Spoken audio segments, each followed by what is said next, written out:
Why Jesus never ate a banana. You cannot multiply loaves and fish.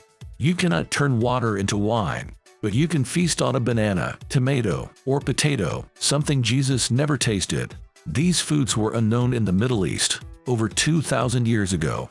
They originated in faraway lands. Bananas came from Southeast Asia. Their journey to the Mediterranean took centuries.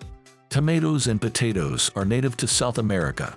In Jesus' time, diets consisted of local crops like wheat, barley, olives, and figs. Food globalization had barely begun back then. Most people ate what grew nearby. Today, 69% of our diet is foreign.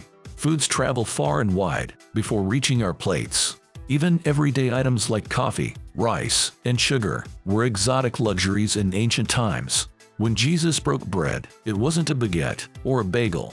Wheat originated in the Middle East. But corn is an American crop. Sugar cane traveled from New Guinea to sweeten the world's palates. Apples arrived in Europe via the Silk Road from Kazakhstan. Even rice, a staple for billions, has its origins in China. Now let's zoom in on the global food map. America is a cornucopia of delicious foods. Let's start with blueberries and cranberries. These are native to North America. Cranberries were once used as a natural dye. Next up, pumpkins and gourds.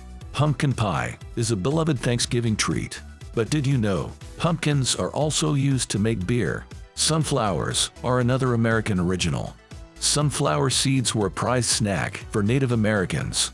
Pineapples and papayas hail from the tropics. Columbus encountered the first pineapple in Guadeloupe in 1493. Palm oil and cocoa beans are also American gifts to the world. And let's not forget tomatoes and potatoes. Potatoes were once regarded as an aphrodisiac. Early Europeans thought tomatoes were poisonous. Finally, there's quinoa, a nutty protein-packed grain. The Incas called it the mother of all grains. Next on the list is the African continent. Coffee was first discovered in Ethiopia. Next we have millets, the humble grains. In some African cultures, millets are used to brew beer. Watermelon and peppermint are two more African gifts. Watermelons were first cultivated in Egypt. They were even depicted in ancient Egyptian hieroglyphics.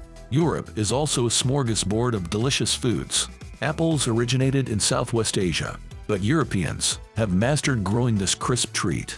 Next we have asparagus, which was once reserved for royalty.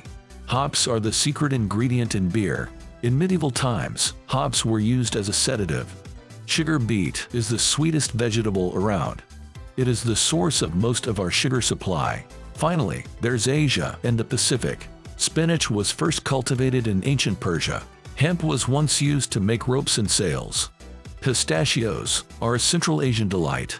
The Queen of Sheba declared them an exclusively royal food. Peaches, tangerines, cucumbers, and kiwis all hail from East Asia. Eggplants, grapefruit, and mangoes come from Southeast Asia. Finally, macadamia nuts are Australia's global gift. However, macadamia nuts are actually seeds, not nuts.